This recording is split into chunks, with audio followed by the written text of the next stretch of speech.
Hello everyone, how are you doing? This is MD Tech here with another quick tutorial. In today's tutorial, I'm going to show you guys how to change your primary monitor on Windows 11. So this should hopefully be a pretty straightforward process, guys. And without further ado, let's go ahead and jump right into it. So we are going to start off by opening up the search menu. Type in settings. Best result should come back with settings. Go ahead and open that up. You want to go and select the display option. And then you want to go down where it says multiple displays and go ahead and left click on that. Now at this point, if you have multiple displays connected, it should give you an option to switch your display settings. So by selecting advanced display, you have the option to change the display preferences. You can also change the refresh rate down here as well.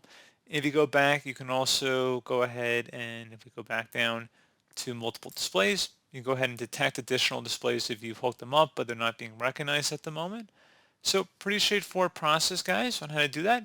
And as always, thank you for watching this brief tutorial. Do hope I was able to help you out, and I do look forward to catching you all in the next tutorial. Goodbye.